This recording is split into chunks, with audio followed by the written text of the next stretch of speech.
अस्सलाम वालेकुम एवरीवन, मैं हूं मोहम्मद तलहा। आप लोग देख रहे हैं तलाश फेस एकेडमी।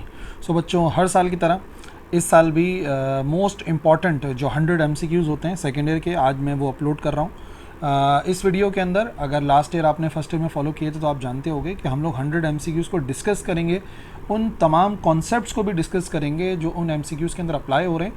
तो ये वीडियो MCQs की प्रिपरेशन के लिहाज से तो इम्पॉर्टेंट है ही, साथ ही साथ ये वीडियो इम्पॉर्टेंट है अगर आप अच्छे तरीके से रिवीजन करना चाहते हैं पूरे इम्पॉर्टेंट टॉपिक्स का।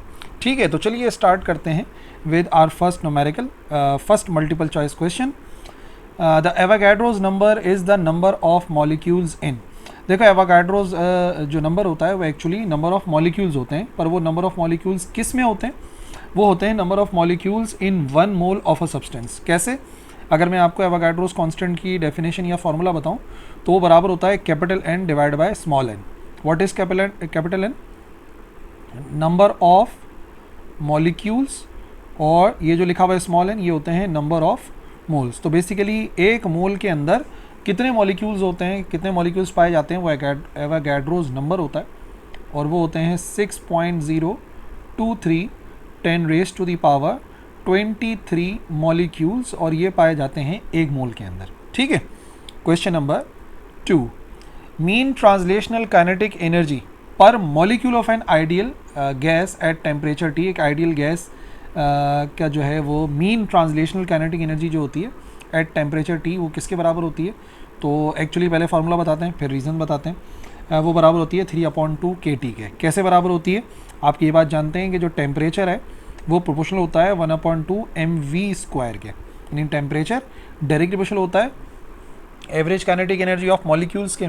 और अगर इससे पिछला वाला स्टेप डेरिवेशन का आपको याद हो तो एक्चुअली वो बराबर आता है, टेम्परेचर बराबर होता है, यहाँ पर कांस्टेंट आता है, ठीक है, इधर एक कांस्टेंट आ जाता है, ये mv² एज इट इज़ रहता है, 1/2 भी एज इट इज़ रहता है, जो कि काइनेटिक एनर्जी को शो करता है। ठीक है, और ये होता है बराबर 2/3k। उस डेरिवेशन की आपको रेफरेंस दे रहा हूँ।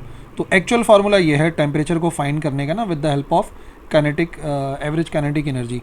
सो ये जो आपको लिखा हुआ नज़र आ रहा है ये एवरेज काइनेटिक एनर्जी है, इसको हम कह सकते हैं 2/3k, और ये बन सकती है काइनेटिक एनर्जी एवरेज, जो कि एक मॉलिक्यूल की होती है। ठीक है, तो रीअरेंज करके आपको जो फार्मूला मिलेगा एवरेज काइनेटिक एनर्जी का वो बनेगा 3kT/2 के बराबर। ठीक है, ये एक मॉलिक्यूल की होती है काइनेटिक एनर्जी। और अगर यही मल्टीपल चॉइस क्वेश्चन एक मोल के लिए आ जाए ना बच्चों, कि एक मोल की कितनी होती है फॉर 1 मोल, तो सिर्फ हमें क्या करना होता है, हमें यहाँ पे मल्टीप्लाई कराना पड़ता है। इसी वैल्यू को अगर मैं एवोगाड्रोस कांस्टेंट से मल्टीप्लाई कराऊँ तो एक मोल का आंसर आता है, और वो हो जाता है 3k के साथ मल्टीप्लाई में आ जाता है Na, साथ में आता है T, डिवाइड में आता है 2, और ये k इंटू Na एक्चुअली बराबर होता है R के। तो 3RT/2, ये जो आंसर आएगा ना, ये आएगा काइनेटिक एनर्जी पर मोल का। तो मल्टीपल चॉइस क्वेश्चन को ध्यान से पढ़ना है। अगर एक मॉलिक्यूल की काइनेटिक एनर्जी हो तो 3kT/2, और अगर एवरेज काइनेटिक एनर्जी पर मोल पूछें तो बराबर होती है 3RT/2 के बराबर। ठीक है ना। Question number 3, standard conditions of temperature and pressure, जैसे हम कहते हैं ना STP, standard temperature and pressure, जो गैस का होता है, एक्चुअली किसको रेफ़र करता है? वो रेफ़र करता है 0 डिग्री सेंटीग्रेड या 1 ATM को। ठीक है, और अगर यही मल्टीपल चॉइस क्वेश्चन थोड़ा सा चेंज होकर आ जाए तो याद रखो, ये जो 0 डिग्री सेल्सियस है इसको हम कहते हैं 273 केल्विन, और ये जो है ना 1 ATM, अगर इसको पास्कल में लिखें तो अप्रॉक्सीमेटली बराबर होता है 1.01 10 raise to the power 5 pascal के। तो STP या तो 0 डिग्री सेंटीग्रेड या 273 केल्विन, और या तो ATM में होगा तो 1 ATM बोलेंगे, और अगर पास्कल में बोलेंगे तो 1.01 10 raise to the power 5 pascal हो जाएगा। Question number 4, if the temperature is kept constant, अगर हम टेम्परेचर को कांस्टेंट रखें and the volume of gas is doubled, और गैस का वॉल्यूम डबल कर दें, तो बताइए प्रेशर पे क्या इफेक्ट पड़ेगा? तो टेम्परेचर को आपने जैसे ही देखा कि कांस्टेंट नज़र आ रहा है, तो टेम्परेचर कांस्टेंट होने का बड़ा सिंपल सा हमारे पास एक तरीक़ेकार है याद रखने का, आइसोथर्मल प्रोसेस है, यानी कि हम इस्तेमाल करते हैं यहाँ पे बॉयल्स लॉ को। ठीक है, बॉयल्स लॉ के मुताबिक क्या होता है, PV बराबर होता है कांस्टेंट के। अगर टेम्परेचर कांस्टेंट रहे तो प्रेशर और वॉल्यूम का प्रोडक्ट जो है वो कांस्टेंट रहता है। यहाँ पर कह रहे हैं ये आ गया प्रेशर P1 V1 हमेशा बराबर होता है P2 V2 के। अब ये क्या कह रहे हैं कि अगर हम वॉल्यूम को डबल कर दें, ठीक है, तो बताइए प्रेशर पे क्या फ़र्क पड़ेगा। अभी बता देते हैं। वॉल्यूम को अगर डबल कर दें, कंडीशन ये है कि V2 असल में 2V1 के बराबर है। डबल का मतलब तो ये बना ना कि V2 बराबर है 2V1 के, तो ये हो जाएगा P1 V1, ये आ जाएगा P2 और इसकी जगह पर आ जाएगा 2V1। सही है भाई। V1 से V1 हो जाएगा कैंसिल। हमसे पूछ रहे हैं कि बाद में प्रेशर कितना हो जाएगा, तो P2 को अगर आप अलग करते हो तो 2 इधर मल्टीप्लाई हो रहा है, इधर आके डिवाइड हो जाएगा, तो हो जाएगा 1/2 ऑफ P1। यानी कि जो फाइनल प्रेशर होगा वो जो ओरिजिनल वैल्यू थी प्रेशर की उसके हाफ के बराबर हो जाएगा। अगर टेम्परेचर कांस्टेंट रखते हुए वॉल्यूम को डबल करेंगे तो प्रेशर हाफ हो जाएगा, जो कि ए वाला आंसर है हमारा, reduce to 1/2 of the original value. Question number 5, what type of process occurs when a system exchanges both heat and work. कौन सा प्रोसेस होता है जिसमें सिस्टम हीट और वर्क दोनों को एक्सचेंज करता है सराउंडिंग से, but there is no change in internal energy. Internal energy के अंदर चेंज ना होना, यानी कि डेल्टा यू एक्चुअली बराबर होगा ज़ीरो के। और अगर इंटरनल एनर्जी में कोई चेंज नहीं आ रहा, तो अगर हम आइडियल गैस की बात करें तो इसका मतलब टेम्परेचर में कोई चेंज नहीं आ रहा, मतलब टेम्परेचर कांस्टेंट है। सही है। टेम्परेचर कांस्टेंट होता है कौन से प्रोसेस में? आइसो मीन्स सेम और थ मीन्स हीट या टेम्परेचर। तो एक ऐसा प्रोसेस जिसमें इंटरनल एनर्जी के अंदर कोई चेंज नहीं आता, ऐसे प्रोसेस को हम कहते हैं आइसोथर्मल प्रोसेस। ठीक है। Question number 6, during an isobaric process. अगर एक आइसोबैरिक प्रोसेस की बात करें तो आइसोबैरिक प्रोसेस की बात करें तो बताइए क्या कांस्टेंट रहता है। तो बस आप मीनिंग याद कर लें। आइसो का मतलब मैंने क्या बताया, आइसो का मतलब होता है सेम, और ये जो बैरिक लिखा हुआ है bar, bar is old name for pressure, और प्रेशर का एक यूनिट भी बार होता है, तो उससे भी आप याद रख सकते हैं सेम प्रेशर। तो what remains constant? Actually pressure remains constant. ठीक है नी। Question number 7, the normal human body temperature is. जो नॉर्मल ह्यूमन बॉडी टेम्परेचर है वो कितना होता है? ये भी याद रखने वाली बात है, सिंपल सी। जो नॉर्मल ह्यूमन बॉडी टेम्परेचर है वो 98.6 डिग्री फ़ारेनहाइट होता है, या उसको कह सकते हैं कि 37 डिग्री सेल्सियस। ये आपने याद करना है, इसमें कुछ भी बात नहीं है। Question number 8, the pressure P है, डेंसिटी रॉ है, and average speed of molecules of an ideal gas are related by the equation. इनमें से कौन सी इक्वेशन है जो करेक्ट है? बेसिकली सिंपल लफ्ज़ों में अगर मैं आपको बताऊं तो प्रेशर और डेंसिटी और एवरेज स्पीड ऑफ मॉलिक्यूल्स का ये वाला फार्मूला है। P बराबर होता है 1/3 रॉ V स्क्वायर, और ऊपर बार लगा हुआ है, इसका मतलब होता है एवरेज। ठीक है ना, तो यही फार्मूला है, और बड़ा इंपॉर्टेंट लॉन्ग क्वेश्चन भी है ये आप लोगों का ना प्रूफ करने के लिए। Question number 9, during an adiabatic expansion process. Adiabatic expansion process हो रहा है, तो बताइए what happens to the internal energy of the system. अब एडियाबैटिक प्रोसेस कौन सा होता है? एडियाबैट का मतलब होता है हम सिस्टम को रख देते हैं इंसुलेटर पे। सही है। इंसुलेटर का मतलब जो भी सिस्टम होता है उसमें ना तो हीट दाखिल होती है ना ही हीट बाहर की तरफ जाती है। हमने इस सिस्टम को रख दिया एक इंसुलेटर के ऊपर, ठीक है, और यहाँ पर कोई भी प्रेशर अप्लाई करा हुआ है हमने, अंदर गैस फिल हुई हुई है। अब ये कह रहे हैं कि यहाँ पर एडियाबैटिक एक्सपेंशन हो रही है, बिना हीट दिए इसको एक्सपेंड कराना है। कैसे पॉसिबल होगा? यहाँ से प्रेशर को कम कर देते हैं, प्रेशर को कम कर देते हैं, और बाहर से तो कोई हीट मिल नहीं रही है। जब बाहर से कोई हीट नहीं मिल रही तो जो इंटरनल एनर्जी है ना, वही एक्चुअली वर्क डन के अंदर कन्वर्ट हो जाती है। जो इंटरनल एनर्जी है बेसिकली वही वर्क डन के अंदर कन्वर्ट हो जाती है, बट डिफरेंस सिर्फ इतना है कि जाहिर सी बात है वर्क डन पॉजिटिव हो रहा है, सिस्टम एक्सपेंड कर रहा है, तो इंटरनल एनर्जी में कमी आती है। तो एडियाबैटिक एक्सपेंशन प्रोसेस के अंदर जो सिस्टम है वो ठंडा हो जाता है, यानी कि उसकी इंटरनल एनर्जी जो है वो डिक्रीज हो जाती है। ठीक है जी। Question number 10, what is the equation for internal energy change of a system in an isochoric process. फिर वही बात है, मैंने आपको एक सिंपल सी टेक्निक बताई, नेमिंग याद कर लो, नेमिंग से बहुत मसला हल हो जाएगा।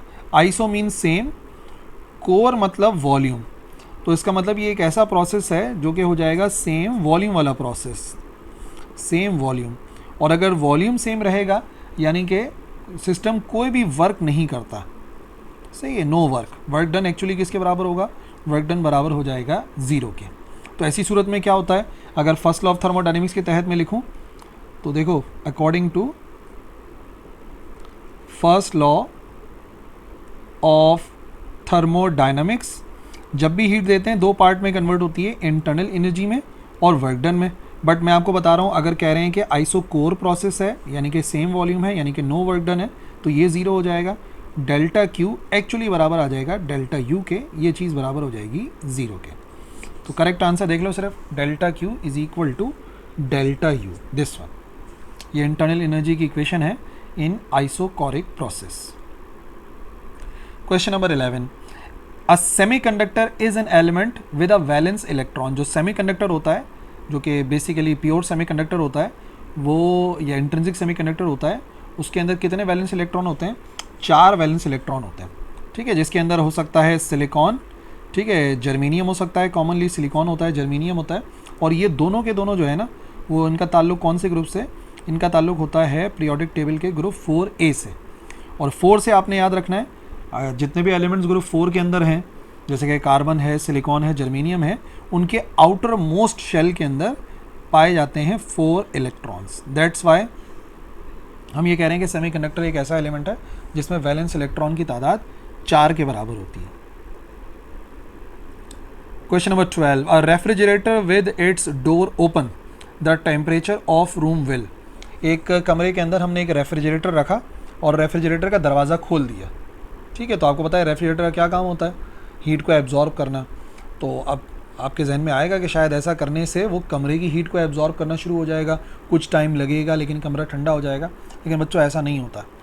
होता ये है कि जो आप रेफ्रिजरेटर को देखोगे ना, तो रेफ्रिजरेटर की इंपॉर्टेंट बात यह है कि फॉर एग्ज़ाम्पल अगर वो ये उसका फ्रंट वाला हिस्सा है, ठीक है, ये उसका फ्रंट वाला हिस्सा है, तो यहाँ से वो हीट को इन तो करेगा, ठीक है, एब्जॉर्ब तो करेगा, लेकिन वो क्या करता है, वो उस हीट को अपने बैक से यहाँ से रिलीज़ भी कर देता है। तो इसका मतलब ये होगा कि अगर ये किसी कमरे के अंदर रखा हुआ है तो वो कमरे से ही हीट को एब्जॉर्ब करके कमरे से ही हीट को रिलीज़ कर देगा। तो आप ये सोचोगे शायद कि जो टेम्परेचर है वो सेम रहे कमरे का, लेकिन पता है क्या, इस दौरान होगा ये कि जो फ्रिज है वो लगातार कमरे को ठंडा करने की कोशिश करता रहेगा, हीट को एब्जॉर्ब करता रहेगा, वहीं रिलीज़ करता रहेगा। तो साथ ही साथ उसका कंप्रेसर लगातार वर्क करता रहेगा, जिसकी वजह से उस कंप्रेसर के अंदर प्रोड्यूस होगी हीट। सही है। तो ऐसा करने से कमरे का टेम्परेचर कम होना तो दूर, सेम रहना तो दूर, बल्कि कमरे का टेम्परेचर राइज हो जाता है, क्योंकि जो एक्स्ट्रा वर्डन कंप्रेसर को करना पड़ रहा है उसकी वजह से वो हीटअप होता है, तो वो हीट भी तो उसी कमरे में जाएगी ना। ठीक है जी। तो करेक्ट आंसर है इसका rise. 13, which device is not used in diesel engine. इनमें से कौन सी डिवाइस जो है वो डीजल इंजन में इस्तेमाल नहीं होती? आउटलेट वॉल्व होता है, पिस्टन भी होता है, इंजेक्टर भी। स्पार्क प्लग नहीं होता। क्यों नहीं होता?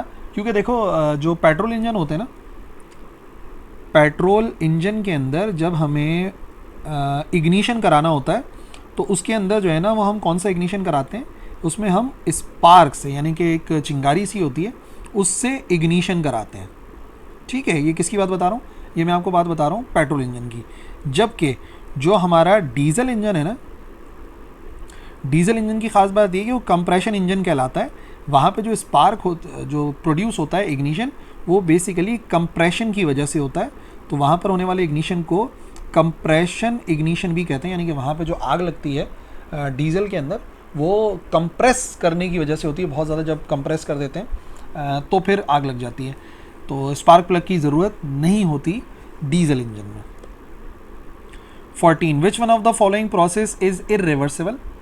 एक ऐसा प्रोसेस जिसे हम रिवर्स नहीं कर सकते, अपनी ओरिजिनल हालत में लेकर नहीं आ सकते, उसे इरिवर्सिबल कहते हैं, और जिसको ला सकते हैं उसको रिवर्सिबल कहते हैं। ठीक है, तो सवाल तो इरिवर्सिबल का है, जो वापस ना आ सके अपनी ओरिजिनल स्टेट पे। Slow compression of N elastic spring.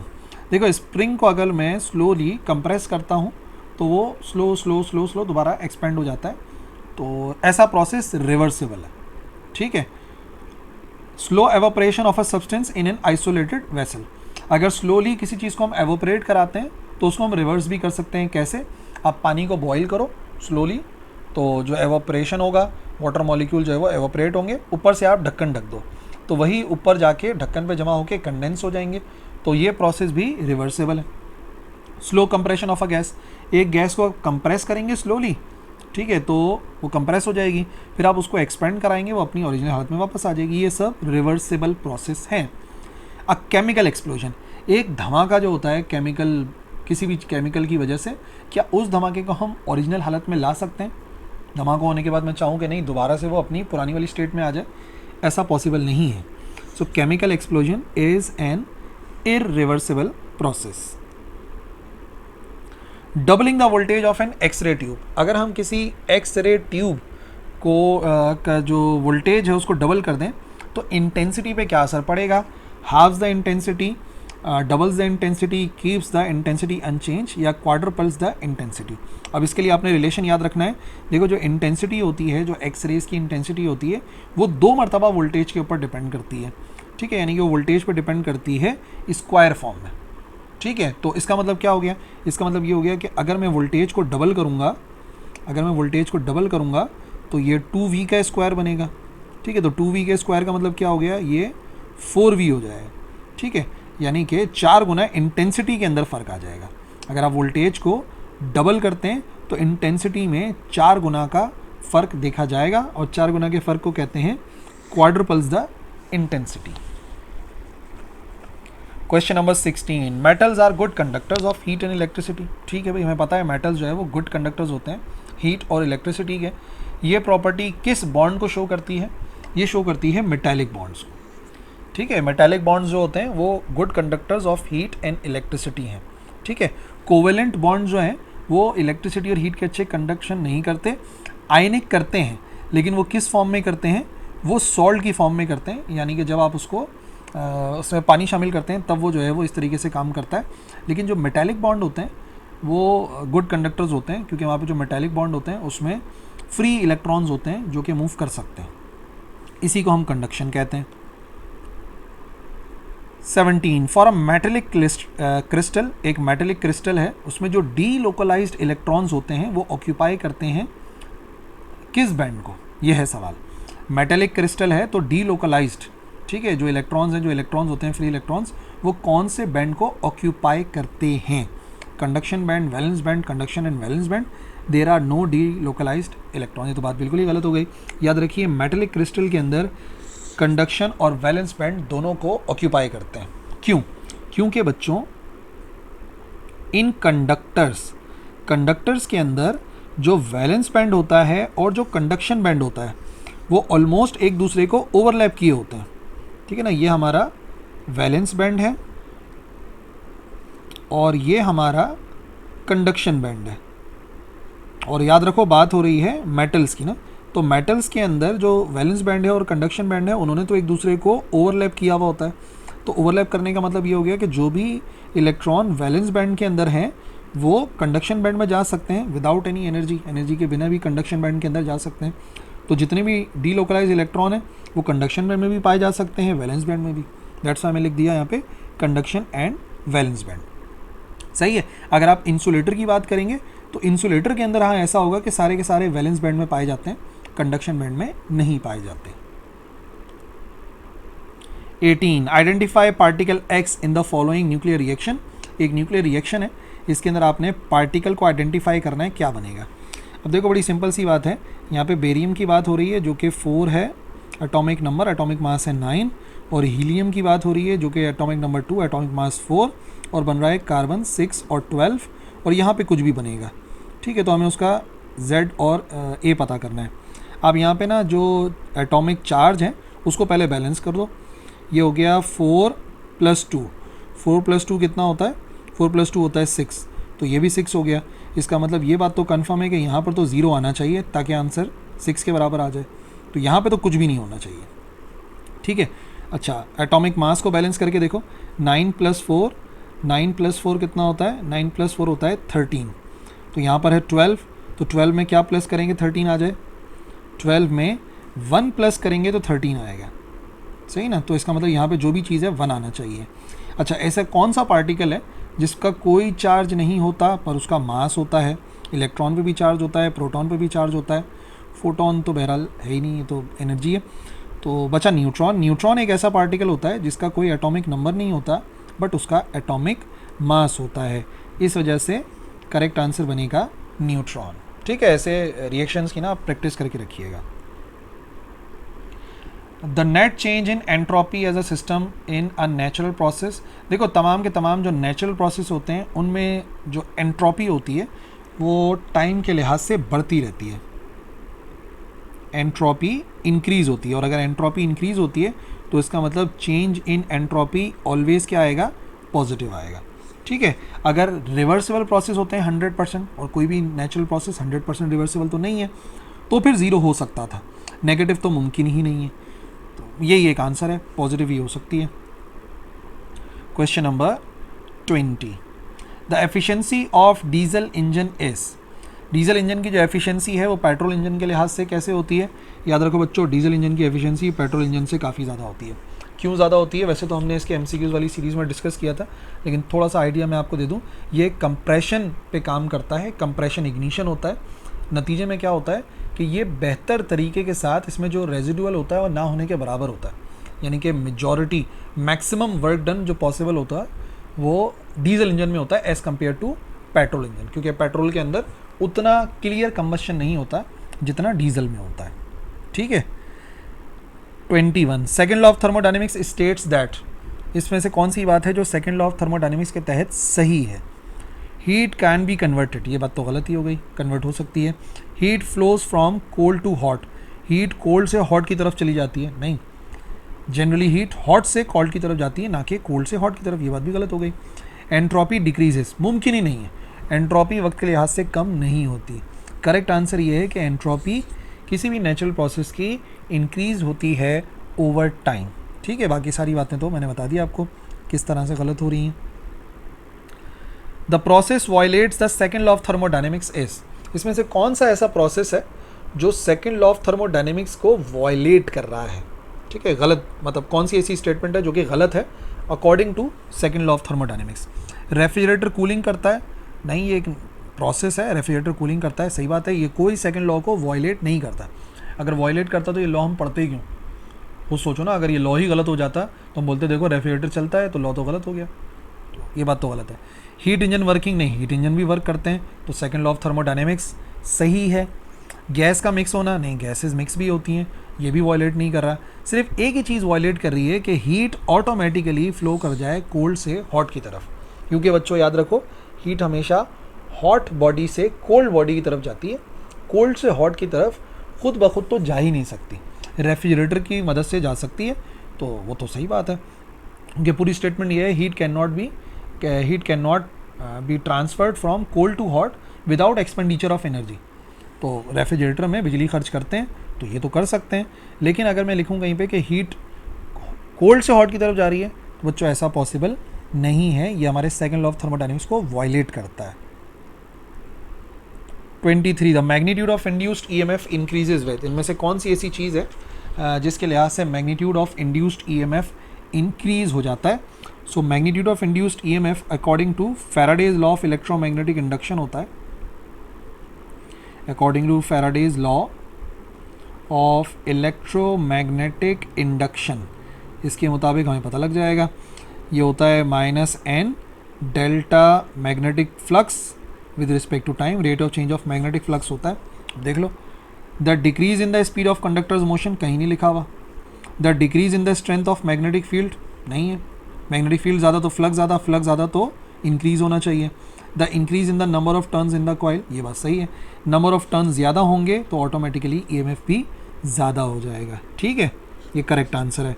और ये कैसे गलत हो गया? The reduction in the area of the coil, ये जो मैग्नेटिक फ्लक्स है ये बराबर होता है B इंटू ए के, तो एरिया बढ़ाने से रिड्यूस थोड़ी होता है ईएमएफ, एरिया बढ़ाने से ईएमएफ बढ़ता है। ठीक है, तो रिडक्शन वाली बात भी गलत हो गई, और strength of magnetic field decrease करने से भी नहीं होता, वो बात भी गलत हो गई, क्योंकि इन दोनों में से कुछ भी बढ़ाओगे फ्लक्स बढ़ेगा, और फ्लक्स बढ़ेगा तो ईएमएफ बढ़ेगा। 24, Faraday's law of electromagnetic induction states. Faraday's law of electromagnetic induction क्या कहता है? अभी मैंने जो आपको बताया था mathematically, the current in a circuit always opposes the change in magnetic flux. No, induced EMF is directly proportional to the rate of change of magnetic flux, that is correct. Faraday's law of electromagnetic induction कहता है EMF directly proportional होता है rate of change of magnetic flux linked with a coil. सही, opposite direction में होता है और Lenz law apply होता है तो E बराबर होता है, कांस्टेंट आता है तो N आता है, delta phi B magnetic flux with respect to time. ये बात सही है, ठीक है। अच्छा, C और D देख लेते हैं। That a changing electric field produces magnetic field, ऐसा तो कोई भी लॉ नहीं कह रहा हमारा Faraday. That magnetic field can only be produce by electric current, ऐसा भी नहीं है। 25 Lenz law predict the direction of induced current. सही बात है, लेंज लॉ प्रिडिक्ट करता है direction of induced current, but to conserve electric charge को कंजर्व करने के लिए, या by stating that the induced current will always oppose the change causing it. This is the right answer. Lenz law के मुताबिक induced current always flows in such a direction so as to oppose the change giving rise to it.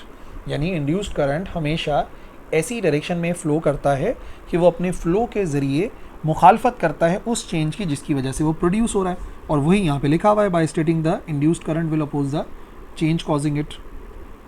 Question number 26 eddy currents produce. जो eddy currents produce होते हैं उसके लिए क्या बात सही है, ये स्टैटिक इलेक्ट्रिसिटी होता है, कंडक्टिव मटेरियल्स में नहीं। ऑल्टरनेटिंग मैग्नेटिक फील्ड होती है जिसका कोई हीटिंग इफेक्ट नहीं होता।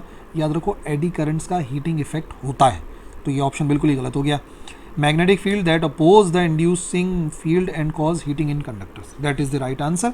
एडी करंट्स जो एडीज़ की फॉर्म में, यानी कि इस तरीके से वर्ल्ड पूल की शक्ल में, लूप्स की शक्ल में मूव करते हैं, जो कि प्रोड्यूस होते हैं to oppose the change in magnetic field, और एक्चुअली ये कंडक्टर्स के अंदर हीट प्रोड्यूस करने का काम करते हैं। 27 laminated iron cores are used in electric motors and transformers. देखो, लैमिनेशंस लगाई जाती है, ठीक है, बीच में पेपर या कोई ऐसी चीज़ लगाई जाती है जो कोर्स होते हैं, आयरन कोर्स उसके अंदर। तो बेसिकली ऐसा क्यों करते हैं, to reduce the weight of the device. Core लगाएंगे तो डिवाइस का वेट रिड्यूस कैसे होगा, बढ़ेगा। इनहेंस द मैकेनिकल स्ट्रेंथ, नहीं उससे स्ट्रेंथ को भी कोई फ़र्क नहीं पड़ता। Minimize the eddy current losses and reduce heating, ये होता है। और परमिएबिलिटी ऑफ द कोर वोर नहीं बढ़ती। हम ये चाहते हैं कि भाई जो भी हम कोर वगैरह बनाएं वो सॉलिड मटेरियल का ना हो, बल्कि वो पीसेस के अंदर हो ना, लेयर्स की फॉर्म में हो, लेमिनेशन की फॉर्म में हो। तो ऐसी सूरत में क्या होता है, एडी करंट्स कम प्रोड्यूस होते हैं, और जब एडी करंट्स कम प्रोड्यूस होते हैं तो हीटिंग भी ऑटोमेटिकली कम हो जाती है। 28 self induction is the phenomenon where. Self induction कौन सा फिनोमिना है जहाँ पर क्या होता है, changing electric field induces magnetic field, नहीं। A changing magnetic field within a coil induces an EMF in the same coil. अब देखो, सेल्फ से बात याद रखना, सेल्फ दो चीज़ें हैं। ये multiple choice question self induction का हो सकता है, यही multiple choice question mutual induction का हो सकता है, ठीक है। दोनों में सिर्फ क्या डिफरेंस होता है, अगर हम बात करते हैं सेल्फ इंडक्शन की, तो सेल्फ से मुराद खुद, यानी कि ये काम होता है सेम कॉइल में, ठीक है। और म्यूचुअल इंडक्शन जो है, म्यूचुअल का मतलब बाहमी, दो चीज़ों के मुश्तरका जो चीज़ होती है, यानी कि ये होता है किसी दूसरे कॉइल के अंदर, यानी कि सेकेंडरी कॉइल के अंदर, ठीक है ना। तो सही आंसर तो ये होगा, changing magnetic field within a coil induces an EMF in the same coil. अगर दूसरे कॉइल में करता तो म्यूचुअल इंडक्शन लिखा होता क्वेश्चन में। 29 an inductor stores electric potential energy. एक इंडक्टर है, वो स्टोर कर रहा है इलेक्ट्रिक पोटेंशियल एनर्जी। किस फॉर्म में करता है, एक इंडक्टर को अगर हम कनेक्ट कर देते हैं, ये आ गया हमारे पास एक इंडक्टर, और उसको मैंने जोड़ दिया किसी ईएमएफ की सोर्स के साथ, ठीक है। और जैसे ही इसमें से करंट पास होगा तो ये एनर्जी को स्टोर करेगा, इलेक्ट्रिक पोटेंशियल एनर्जी को, किस फॉर्म में, जो यहाँ पर मैग्नेटिक फील्ड प्रोड्यूस होती है, ये मैग्नेटिक फील्ड की फॉर्म में स्टोर करता है। The magnetic field with in its coil. Electric field नहीं होती है अराउंड, कैपेसिटेंस का कोई चक्कर नहीं है, और हीट जनरेटेड बाय रेजिस्टेंस का भी कोई चक्कर नहीं है। 30 the transformer work on the principle of. Transformer क्या करते हैं, ट्रांसफार्मर दो काम करते हैं, या तो वो स्टेप अप करते हैं या तो वो स्टेप डाउन करते हैं। ट्रांसफार्मर के दो काम हैं, या तो स्टेप अप करेंगे या तो स्टेप डाउन करेंगे। और वो कैसे करते हैं, by electromagnetic induction between primary and secondary coil. Transformer voltage को बढ़ाते हैं या वोल्टेज को कम करते हैं, और वो वर्क करते हैं between two coils which are primary and secondary. 31 the application of magnetic field is. इसमें से कौन सा ऐसा प्रोसेस है जिसमें मैग्नेटिक फील्ड जो है वो अप्लाई हो रही है। माइक्रोवेव ओवन में मैग्नेटिक फील्ड नहीं होती, माइक्रोवेव्स होती हैं। इलेक्ट्रोलिसिस नहीं, केमिकल रिएक्शन, प्लांट फोटोसिंथेसिस, यहाँ पे भी कहीं नहीं है magnetic field. Magnetic levitation trains, ठीक है ना, मैगलीव जो ट्रेन्स हैं उसके अंदर ये होती है, मैग्नेटिक लेविटेशन करवाई जाती है मैग्नेट्स की मदद से। ट्रेन जो है वो थोड़ी सी ऊपर चलती हैं ट्रैक से, उनको मैग्नेटिक लेविटेशन ट्रेन्स कहते हैं। 32 the equation F is equal to B I L can only be used, ये जो इक्वेशन लिखी हुई है F is equal to B I L, इसको हम सिर्फ कब इस्तेमाल कर सकते हैं, if the magnetic field length of conductor and electric current are. असल इक्वेशन क्या है? असल इक्वेशन है F is equal to B I L sine theta, ठीक है। अब यहाँ पर करंट तो जो है ना वो कौन सी क्वांटिटी है? करंट है यहाँ पर स्केलर क्वांटिटी, जो वेक्टर क्वांटिटीज़ हैं वो B है और L है। तो इसका मतलब अगर B और L के दरमियान का एंगल मैं 90 डिग्री पुट कर देता हूँ, B और L के दरमियान का, तो ये आंसर आएगा बी आई एल साइन 90। और आप जानते हैं साइन 90 बराबर होता है 1 के, इस वजह से जो F का आंसर आएगा वो आएगा सीधा सीधा बी आई एल। वो कब पॉसिबल है? जब एंगल बनता है 90 degrees at right angles to each other. अगर एक दूसरे से राइट एंगल पर होते हैं तो करेक्ट है,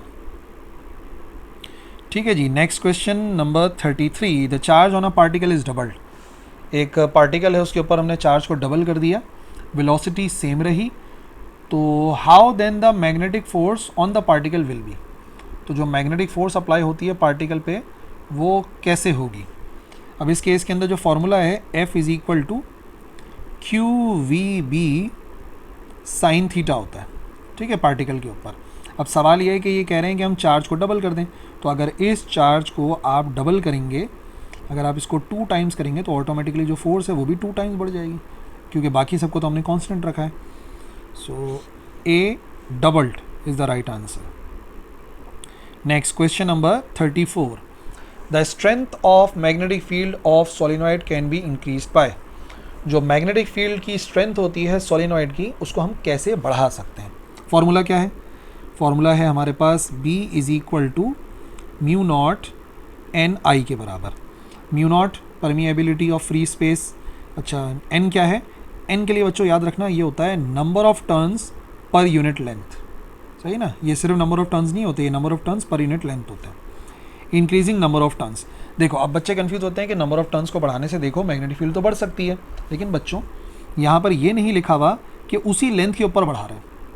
अगर आप नंबर ऑफ टर्न्स बढ़ाओगे तो आपको लेंथ भी बढ़ानी पड़ेगी, लेकिन हम तो ये कह ही नहीं रहे ना, हम तो कह रहे हैं लेंथ को कांस्टेंट रखते हुए अगर बढ़ जाती तो फिर n बढ़ता, और अगर n बढ़ जाता तो b बढ़ जाता। बात समझ रहे हो ना, कि फॉर्मूले में नंबर ऑफ टर्न्स नहीं लिखा हुआ, नंबर ऑफ टर्न्स बढ़ाने से लेंथ बढ़ जाएगी, ठीक है, तो n तो कांस्टेंट रहेगा, n कांस्टेंट रहेगा तो b पे कोई फर्क नहीं पड़ेगा। Decreasing the number of turns, ये तो बात बिल्कुल ही गलत हो गई। Increasing the current through the coil, हाँ करंट ज़्यादा मैग्नेटिक फील्ड ज़्यादा, ये आ गया। Question number 35 the magnetic field inside a long solenoid, एक सोलिनॉइड है उसके अंदर जो फील्ड होती है वो हमेशा यूनिफॉर्म होती है, और अगर आपसे पूछा जाए आउटसाइड द सोलिनॉइड तो बहुत वीक होती है, तो उसको आप ज़ीरो लिख सकते हैं, वीक या ज़ीरो लिख सकते हैं, लेकिन सोलिनॉइड के अंदर जो होती है ना वो यूनिफॉर्म होती है, इसी वजह से फॉर्मूले में हम सिर्फ बी लिखते हैं, उसमें कुछ भी वेरिएशन नहीं होती, और वो म्यू नॉट एन आई पर डिपेंड करता है। Question number 36 to measure higher voltage, मैं चाह रहा हूँ कि मैं हायर वोल्टेज को नाप लूँ, सही है, तो क्या करना चाहिए? वोल्ट मीटर की इंटरनल रेजिस्टेंस के साथ, वोल्ट मीटर की इंटरनल रेजिस्टेंस के साथ क्या करें कि वो ज़्यादा वोल्टेज को मेजर करने लगे, उसको बढ़ा दें, डिक्रीज़ कर दें, keep it the same, it does not affect the measurement. करता है भाई, अगर आप इंटरनल रेजिस्टेंस को बढ़ाएंगे वोल्ट मीटर की तो वोल्ट मीटर ज़्यादा बेहतर काम करेगा। क्यों? क्योंकि याद रखो वोल्ट मीटर की वर्किंग ही ये है कि जितना करंट रुकेगा ना उतना वोल्टेज का आंसर ज़्यादा आएगा, मतलब वोल्टेज का आंसर करेक्ट आएगा। और फिर मैं ये कह रहा हूँ कि अगर रेजिस्टेंस ज़्यादा तो करंट कम फ्लो करेगा, करंट कम फ्लो करेगा तो हमारा जो वोल्ट मीटर है वो ज़्यादा वोल्टेज को मेजर करने के काबिल हो जाएगा, सही है। और फॉर्मूला वैसे आपको इसका याद भी रखना चाहिए, जो रेजिस्टेंस है वो बराबर होती है V divide by IG minus का RG, ठीक है, ये वोल्ट मीटर का फॉर्मूला है, सोचा कि इसको भी रिवाइज करा दें। 37 a proton moves perpendicular to a uniform magnetic field. एक प्रोटॉन है, यूनिफॉर्म मैग्नेटिक फील्ड के परपेंडिकुलर मूव कर रहा है। What is the direction of force experienced by the proton. ठीक है, ये हो गई मिसाल के तौर पे हमारे पास मैग्नेटिक फील्ड। ठीक है, ये मैग्नेटिक फील्ड की डायरेक्शन हो गई और इसी के अंदर मिसाल के तौर पे मूव कर रहा है कोई प्रोटॉन। ठीक है, ये एक प्रोटॉन है और ये इसके परपेंडिकुलर मूव कर रहा है। अब सवाल ये है कि इस पर फोर्स कैसे अप्लाई होगी। तो मैग्नेटिक फील्ड अप्लाई हो रही है, क्लियरली आपको नज़र आ रही है एक्स एक्सिस में, और प्रोटॉन उसके परपेंडिकुलर मूव कर रहा है, क्लियरली नज़र आ रहा है वाई एक्सिस के अंदर है। तो याद रखो बच्चों, according to left hand rule, Fleming's left hand rule, जो फोर्स अप्लाई होती है वो हमेशा परपेंडिकुलर होती है, बोथ, इन दोनों के परपेंडिकुलर।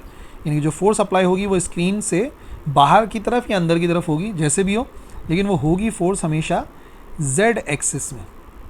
अब देख लो option, parallel to the magnetic field in the direction of proton's velocity, perpendicular to magnetic field and proton's velocity, दोनों के परपेंडिकुलर होगी। अब वो जिस भी डायरेक्शन के अंदर बनाओ, मैंने समझाने के लिए तो उसको एक्स और वाई में बना दिया, अब किसी भी डायरेक्शन में बनाओ तो जो फोर्स है वो परपेंडिकुलर होगी दोनों की।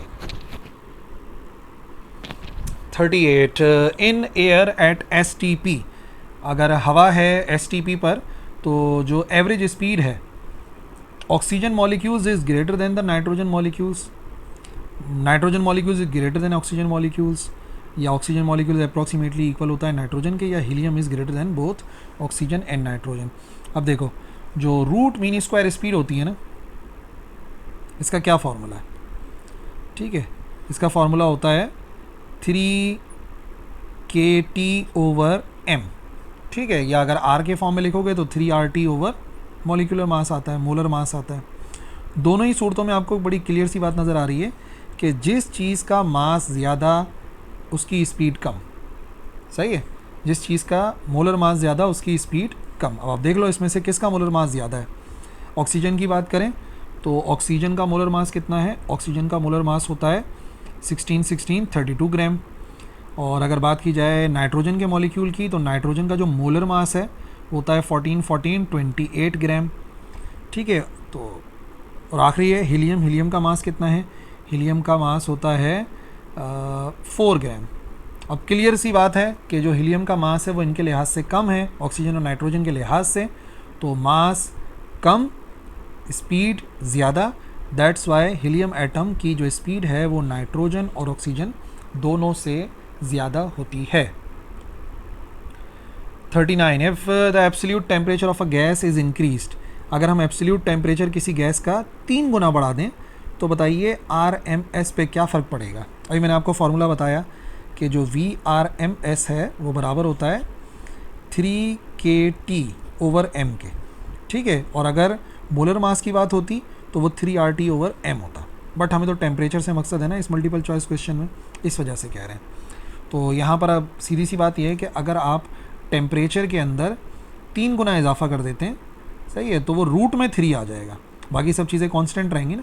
भाई मिसाल के तौर पे जो नई VRMS है उसको VRMS प्राइम कर देता हूँ, बाकी सारी चीज़ें तो कांस्टेंट रहीं, तो V के T की जगह पर क्या आएगा 3T आएगा ओवर M।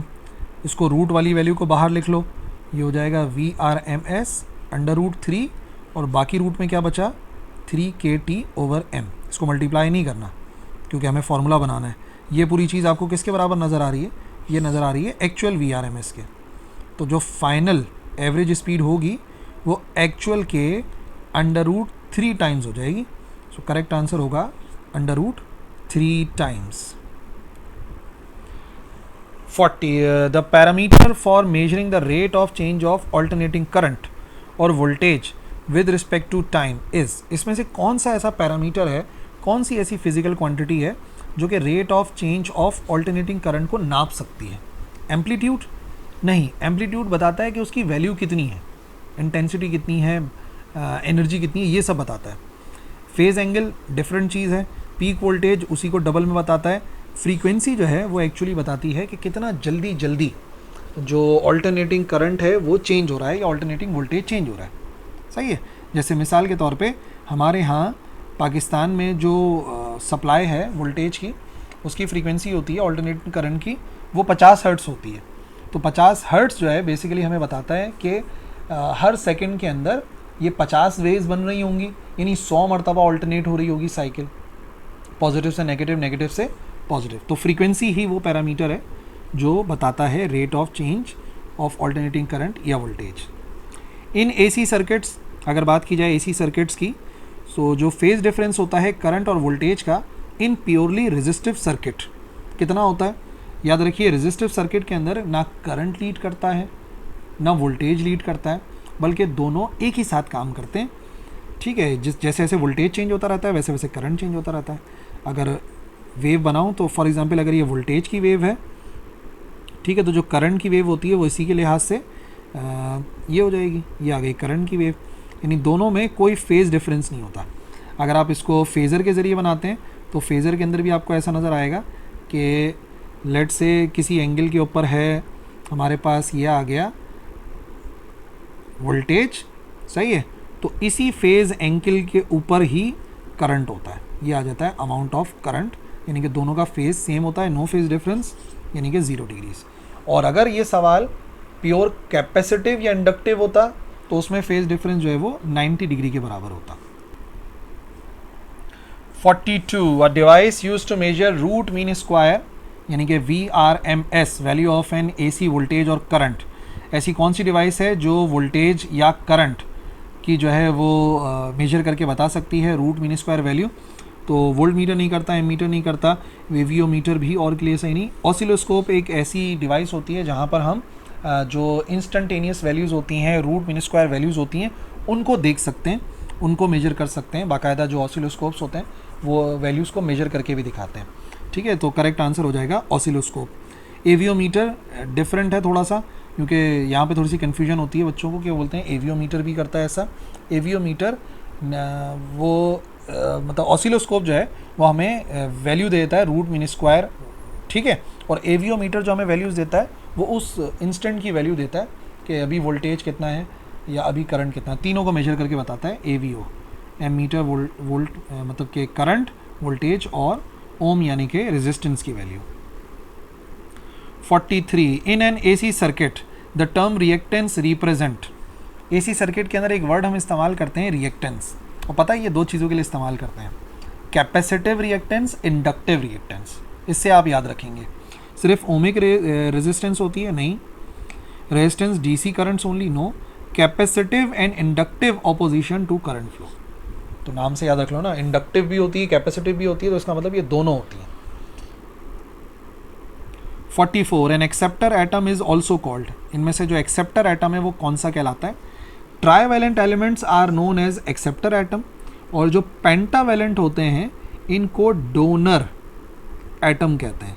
तो यही मल्टीपल चॉइस क्वेश्चन अगर डोनर के लिए होता तो हम उसे पेंटावैलेंट सेलेक्ट करते, एक्सेप्टर के लिए तो ट्राईवैलेंट सेलेक्ट करेंगे।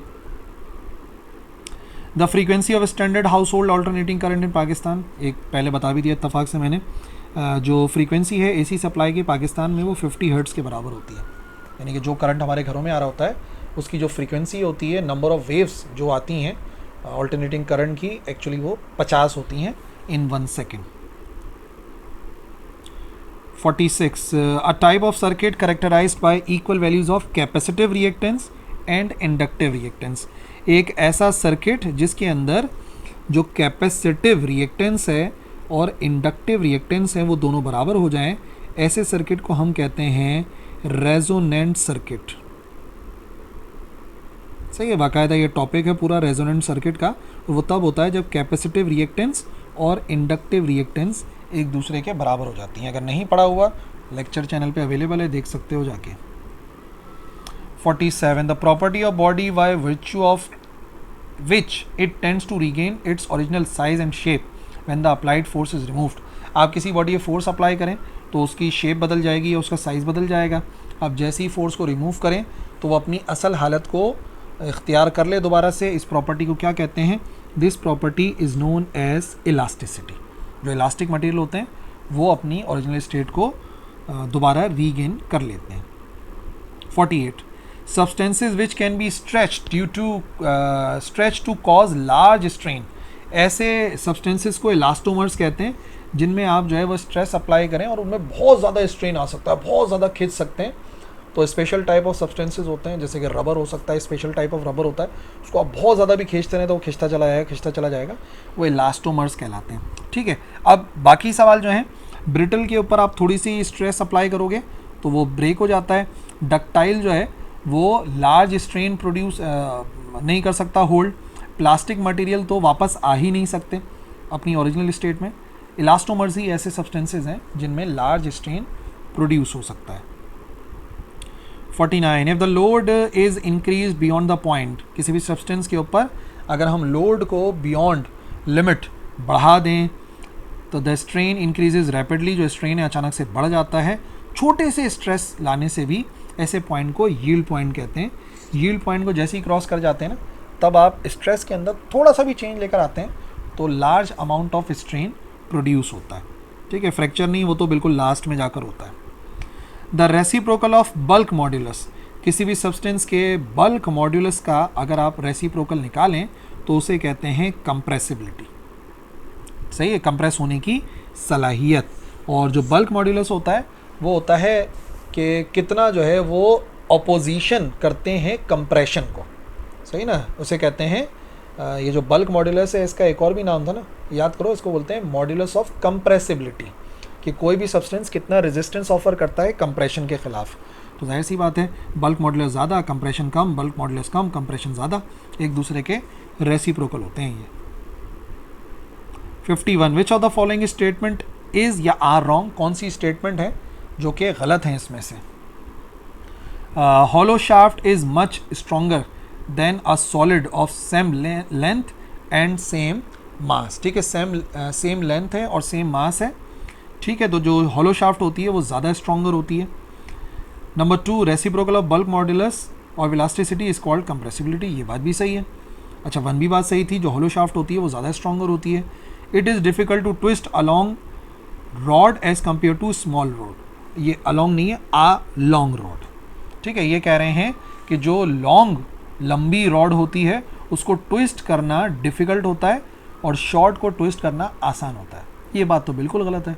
जितनी लंबी रॉड होती है ना उतना उसको ट्विस्ट करना आसान होता है, और जितनी रॉड छोटी हो जाती है उतना उसको ट्विस्ट करना डिफ़िकल्ट होता है। तो इसमें से 1 और 2 तो सही है, सिर्फ और सिर्फ 3 गलत है, 3 only. Number 52, in which thermodynamic process does a system exchange heat with its surroundings. Heat तो एक्सचेंज होती है but undergoes no change in temperature. हम पहले भी डिस्कस कर चुके हैं। नो चेंज इन टेम्परेचर यानी टेम्परेचर सेम रहेगा, सेम टेम्परेचर आइसोथर्मल प्रोसेस कहलाता है। ठीक है, आइसोबैरिक में प्रेशर सेम रहता है, एडियाबैटिक में इंसुलेटर पे रखते हैं, no heat no gain no loss of heat. Isochore में सेम वॉल्यूम होता है। 53, what is the characteristic of an adiabatic process, किसी एडियाबैटिक प्रोसेस की क्या कैरेक्टरिस्टिक है, बता दिया। कोई भी हीट एक्सचेंज नहीं होती सराउंडिंग्स से, प्रेशर कांस्टेंट रहता है तो आइसोबैरिक, टेम्परेचर कांस्टेंट रहता है तो आइसोथर्मल, वॉल्यूम कांस्टेंट रहता है तो isochoric. 54, in an isochoric process what is the primary feature, isochoric process में क्या चीज़ कांस्टेंट रहती है, क्या है primary feature. Iso mean same, core मतलब वॉल्यूम, एक्चुअली वॉल्यूम कांस्टेंट रहता है। 55, how is the change in internal energy define in terms of heat and work. Internal energy को कैसे डिफाइन कर सकते हैं। So first law of thermodynamics के मुताबिक जब भी हीट प्रोवाइड करते हैं तो वो 2 हिस्सों में कन्वर्ट होती है, एक तो सिस्टम काम करता है और दूसरा उसकी इंटरनल एनर्जी में इजाफा होता है। तो इंटरनल एनर्जी को अगर आप अलग करेंगे तो डेल्टा डब्ल्यू इधर जाके हो जाएगा minus, so delta Q minus delta W. तो कौन सी बात सही हो गई, delta Q minus delta W. 56, the semiconductor have resistivity, जो सेमीकंडक्टर हैं उनकी रेजिस्टिविटी कितनी होती है, इंसुलेटर से ज़्यादा, कंडक्टर से कम, डिपेंडिंग अपॉन द सेमीकंडक्टर। नहीं, इंसुलेटर और कंडक्टर्स के दरमियान में पाई जाती है। ठीक है, क्यों, क्योंकि इंसुलेटर की रेजिस्टेंस बहुत ज़्यादा होती है, रेजिस्टिविटी बहुत ज़्यादा होती है, कंडक्टर्स की रेजिस्टिविटी कम होती है, इनके दरमियान में पाए जाते हैं हमारे semiconductors. 57, the voltage level typically associated with a low state in digital electronics. Digital electronics में जो लो स्टेट हम मानते हैं वो हम 0 वोल्ट को नापते हैं। सही है, और जो +5 हैं या -5 हैं, ये जो है वो हाई के अंदर शुमार किए जाते हैं डिजिटल इलेक्ट्रॉनिक्स के अंदर। सही है, बाकियों में चेंज हो सकता है, डिजिटल में ऐसे ही है, 0 वाले को लो कहते हैं। The behaviour of 2 input and gate when both switches are closed. अब थोड़ा सा जहन में रखना, स्विच क्लोज होने का मतलब क्या होता है? स्विच क्लोज होने का मतलब होता है ऑन होना। सही है, ये थोड़ा सा आपने याद रखनी है कि स्विच क्लोज मतलब हमने उसको ऑन कर दिया, ठीक है, यानी कि करंट पास हो रहा होगा उनमें से, ठीक है ना, ये होता है मतलब। तो आपको पता है एंड गेट के अंदर हम क्या करते हैं, बेसिकली मल्टीप्लाई कराते हैं। तो अगर दोनों ही इनपुट से करंट जा रहा है, यानी कि 1 और 1 वाली कंडीशन है, दोनों इनपुट्स जो है वो 1 1 हैं, तो नतीजे में जो आउटपुट है जो कि बल्ब के ज़रिए नज़र आएगा, तो 1 × 1 एक्चुअली बराबर होता है 1 के, यानी कि बल्ब जो है वो, लैंप जो है वो ऑन हो जाएगा, ठीक है ना। तो स्विचेस क्लोज्ड होने का मतलब ये होता है कि करंट पास हो रहे हैं, यानी सर्किट क्लोज हो गया है, ये कह रहे हैं उसको। In an AC sine wave, अगर एसी साइन वेव है तो पीक टू पीक वोल्टेज क्या होता है? किसी भी साइन वेव के अंदर जो पीक टू पीक वोल्टेज होता है, देखो अगर पहले सिर्फ पीक वोल्टेज की बात करें तो वो यहाँ से लेके यहाँ तक का होता है, लेकिन अगर पीक वोल्टेज देखोगे तो वो इधर से लेके इधर तक का होता है। ये जो पूरा होता है ना, इसको पीक टू पीक कहते हैं। तो देख लो फिर कौन सा ऑप्शन करेक्ट है। Double the peak voltage correct है, पहले ही सही है। पीक वोल्टेज यहाँ से यहाँ तक है तो पीक टू पीक उसका डबल हो जाता है, बाकी देख लेना सब गलत है। 60 the purpose of transformer in an AC power distribution system. AC power distribution system के अंदर ट्रांसफार्मर का क्या काम होता है? ट्रांसफार्मर के 2 काम है, स्टेप अप करना और स्टेप डाउन करना।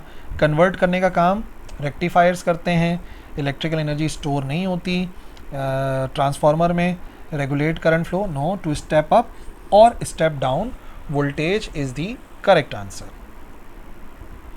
61 इन द इक्वेशन, एक इक्वेशन है, बताइए x के लिए सही सिंबल क्या होगा?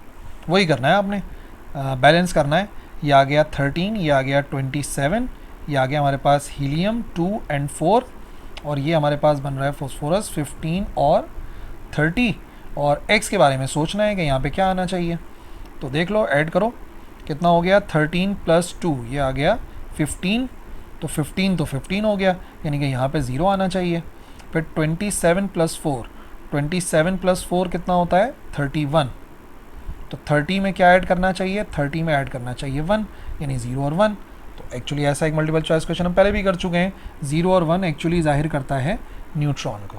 तो इस वाले न्यूक्लियर रिएक्शन के अंदर जो इजेक्टाइल होगा, ये निकलने वाले को इजेक्टाइल कहते हैं, वो एक्चुअली न्यूट्रॉन होगा। 62 beta rays emitted by radio active material are. जो बीटा रेज होती हैं किसी रेडियो एक्टिव मटीरियल से इमिट होती हैं, वो क्या होती हैं? इलेक्ट्रोमैग्नेटिक रेडिएशंस होती हैं? नहीं, वो गैमा रेज हैं। Electrons orbiting around the nucleus, अगर वो न्यूक्लियस के अराउंड ऑर्बिट कर रहे हैं तो न्यूक्लियस से थोड़ी निकलेंगे, बात गलत हो गई। Charge particles emitted by the nucleus, ये चार्ज पार्टिकल्स होते हैं जो न्यूक्लियस से इमिट होते हैं, न्यूक्लियस के बाहर वाले इलेक्ट्रॉन नहीं होते हैं। और न्यूट्रल वाली बात तो बिल्कुल ही गलत है।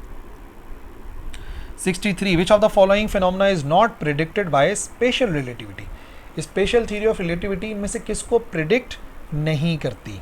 टाइम डायलेशन को करती है, लेंथ कॉन्ट्रैक्शन को करती है, मास वेरिएशन को भी करती है, नहीं करती तो ग्रेविटेशनल वेव्स को नहीं करती। ग्रेविटेशनल वेव्स को हमारी जनरल थ्योरी ऑफ रिलेटिविटी करती है। The speed of light in vacuum is constant and but, ठीक है, या तो बट वाले कोई कंडीशन हो सकती है, एंड वाली हो सकती है। स्पीड ऑफ लाइट वैक्यूम में कांस्टेंट होती है, बट इसको इंक्रीज कर सकते हैं due to motion of observer, नहीं। इसको डिक्रीज कर सकते हैं due to motion of observer, नहीं। Can be increase due to motion of source, नहीं कर सकते।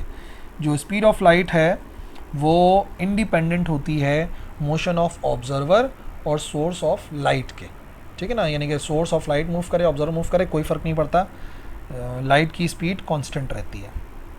Objects can not exceed the speed of light because, क्यों नहीं कर सकते ऑब्जेक्ट स्पीड ऑफ लाइट को एक्सीड? उनका मास इनफाइनाइट हो जाएगा, उनकी लेंथ 0 हो जाएगी, time slows down to 0, lose all their energy, उनका मास इनफाइनाइट हो जाता है। सही है, किसकी तहत? मास वेरिएशन के तहत। m बराबर होता है m0 √1 - v²/c²।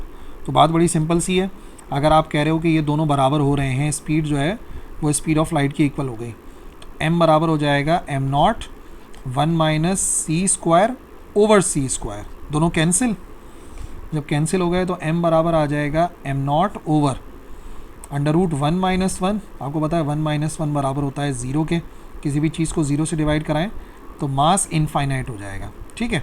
अब मास इनफाइनाइट हो जाएगा तो इनफाइनाइट वाले मास को आगे बढ़ाने के लिए जो फोर्स अप्लाई करनी पड़ेगी, जब मास इनफाइनाइट हो गया तो फोर्स भी कितनी होगी, इनफाइनाइट। और इस यूनिवर्स में कोई फोर्स फिलहाल इनफाइनाइट है ही नहीं, हर एक फोर्स की लिमिट है। सो मास कभी इनफाइनाइट हो ही नहीं सकता, क्योंकि हम किसी चीज़ को स्पीड ऑफ लाइट पे पुश नहीं कर सकते, तो एक्सीड क्या करवाएंगे। 66 why is the Galilean transformation not valid at high speed.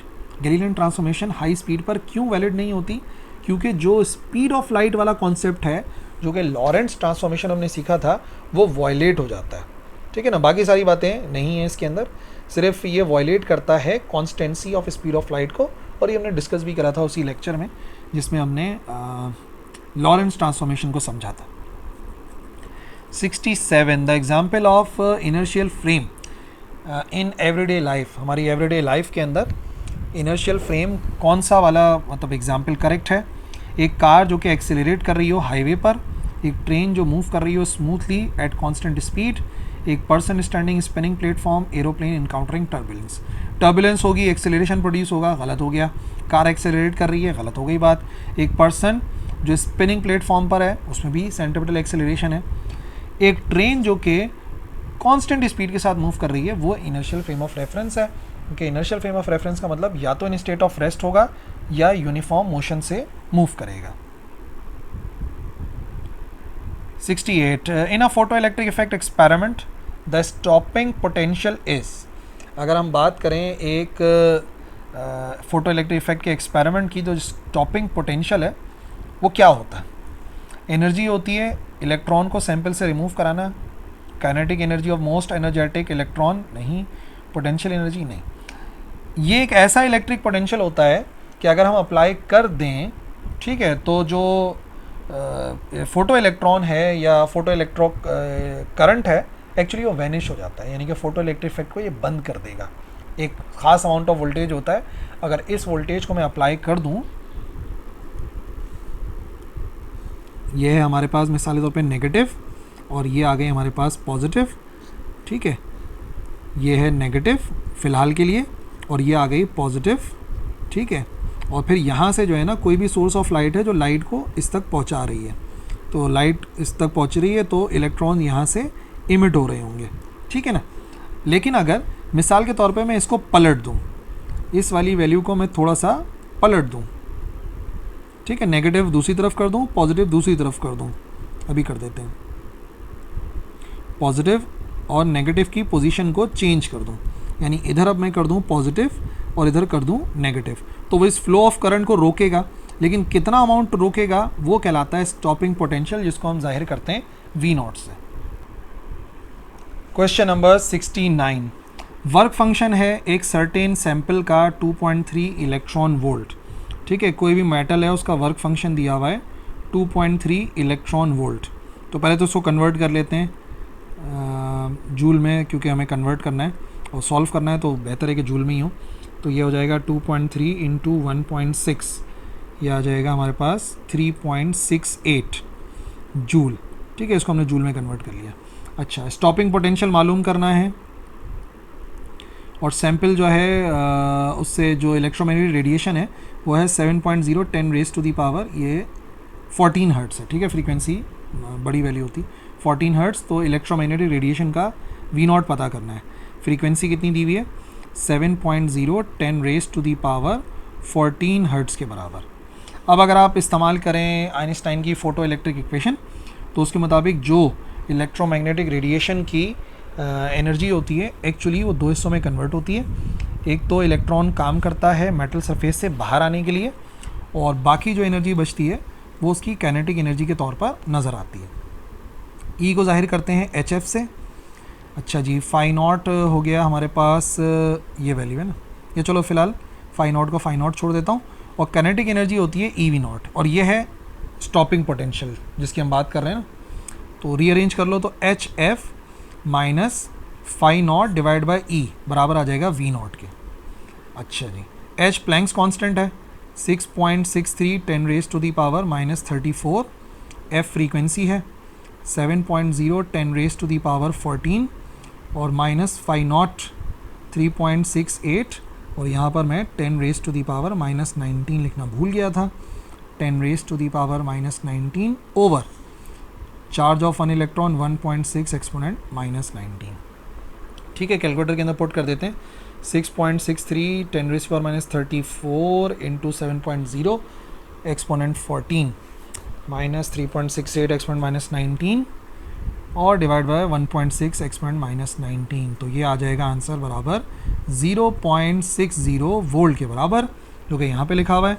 तो यहाँ पर जो ये सैंपल है इसका स्टॉपिक पोटेंशियल जो है 0.60 वोल्ट होगा। 70 in Compton scattering process from stationary particle the maximum change in wavelength can be made smaller by using. हम ये चाह रहे हैं कि एक कॉम्पटन स्कैटरिंग प्रोसेस है, उसके अंदर जो मैक्सिमम चेंज आता है वेवलेंथ के अंदर, उसको मैं स्मॉलर करना चाह रहा हूँ। ठीक है, कि वो जो चेंज आ रहा है वो कम हो जाए। तो फिर हमें क्या करना चाहिए, फॉर्मूले के मुताबिक h over m not c 1 minus cos theta. ठीक है, अच्छा ये कह रहे हैं जो मैक्सिमम चेंज आता है। अब मैक्सिमम चेंज आने का मतलब ये हो गया कि एंगल पे बात डिपेंड नहीं कर रही, बात डिपेंड करेगी सिर्फ इन तीन चीज़ों पे, h पर, एम नॉट पे और c पर। इसमें से h और c तो बिल्कुल ही कांस्टेंट है।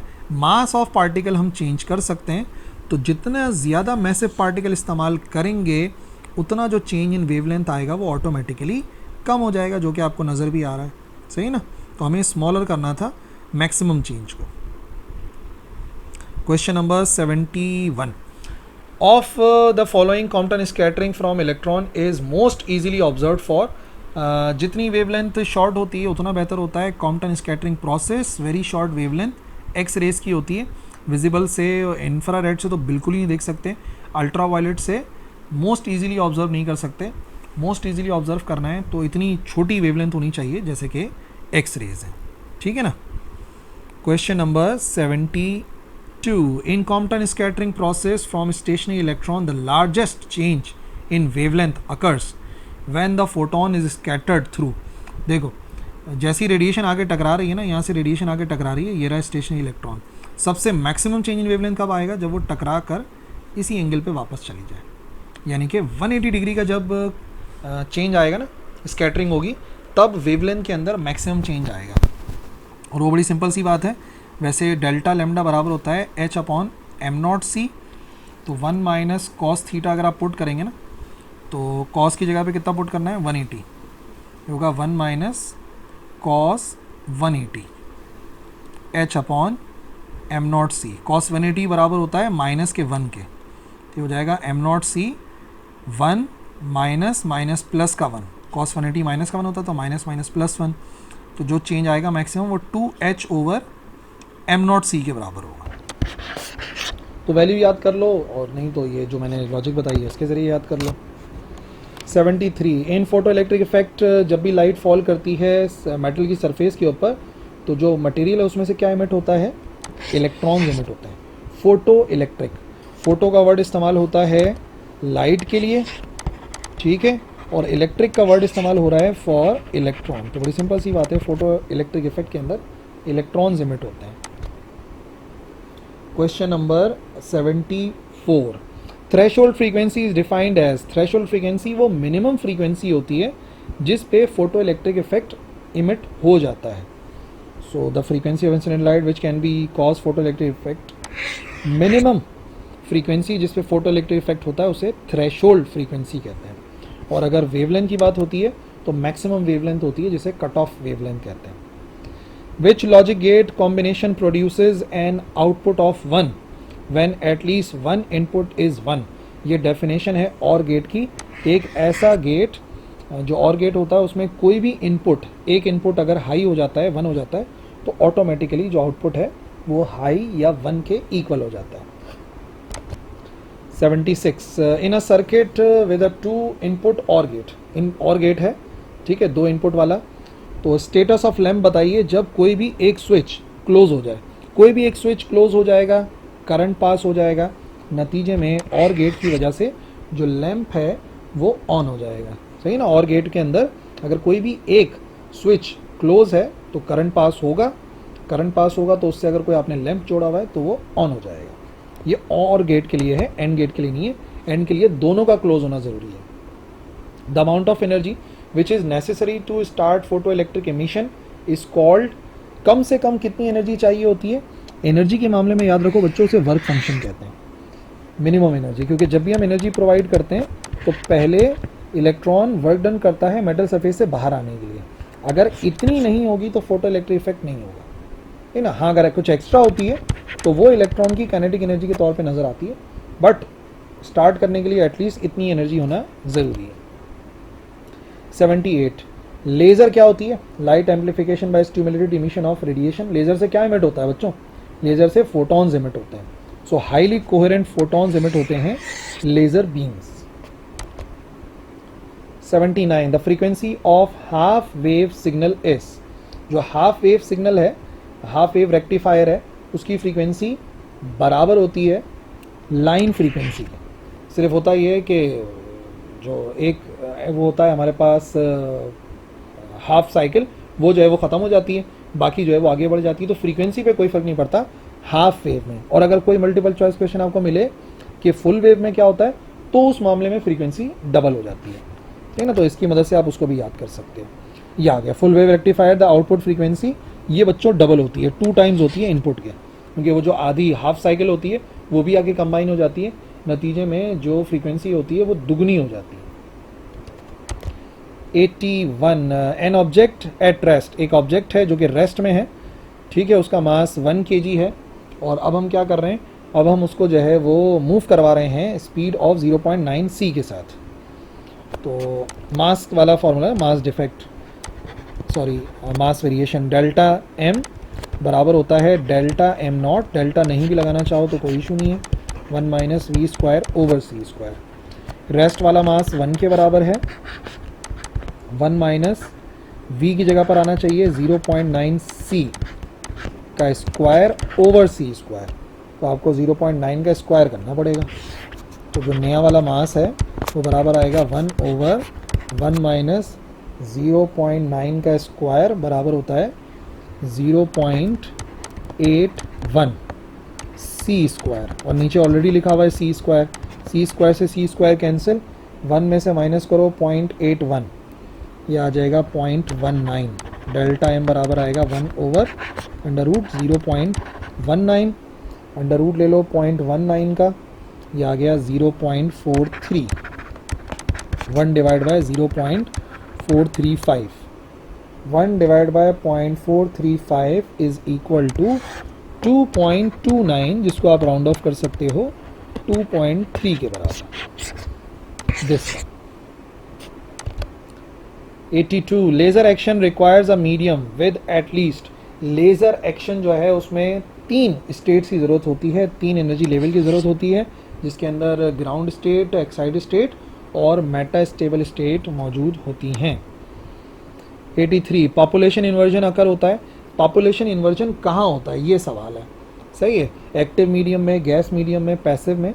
अब जो भी मीडियम हो, जो एक्टिव मीडियम होता है ना, जो कि मेन मीडियम होता है, वहाँ पर पॉपुलेशन इन्वर्जन होती है, यानी कि वहाँ पर जो इलेक्ट्रॉन्स होते हैं मेटा स्टेबल स्टेट में वो ज़्यादा हो जाते हैं as compare to ground state, उसे कहते हैं population inversion. Question number 84, X rays transfer to metals. X rays metal को क्या ट्रांसफ़र करते हैं, एनर्जी, फोर्स, प्रेशर या मोमेंटम।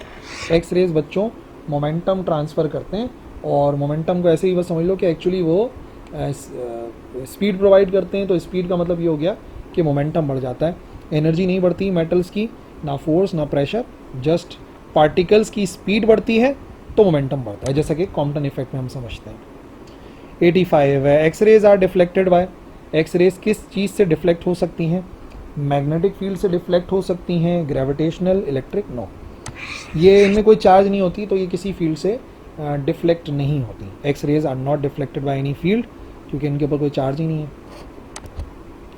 86, एक प्योर सेमीकंडक्टर को, इसी लेक्चर में मैंने आपको बताया इंट्रिंसिक सेमीकंडक्टर कहते हैं। बिफोर, जब तक हमने डोपिंग नहीं की होती तो इंट्रिंसिक कहते हैं, और आफ्टर डोपिंग जो है उसको हम नाम देते हैं एक्सट्रिंसिक। सही है ना, इंट्रिंसिक प्योर को कहते हैं। 87, एक रेडियम है जिसकी हाफ लाइफ 5 साल है। सही है, तो एक न्यूक्लियस है सैंपल ऑफ रेडियम का, तो बताइए प्रोबेबिलिटी ऑफ डीके क्या होगी 10 साल में। 10 साल के अंदर वो कितना % होगा, ये हमें पता करना है। तो देखिए, एक हाफ लाइफ हो गई 5, तो 10 साल में पहली बात है कि वो कितनी हाफ लाइफ गुजारेगा बच्चों, वो 2 हाफ लाइफ गुजारेगा। इसको आप याद रखिएगा। तो होता क्या है, मिसाल के तौर पे ये कोई रेडियो एक्टिव एलिमेंट है, जब वो अपनी एक हाफ लाइफ गुजार देगा, HL से जाहिर कर देता हूँ, तो वो कितना % रह जाएगा, वो रह जाएगा 50%।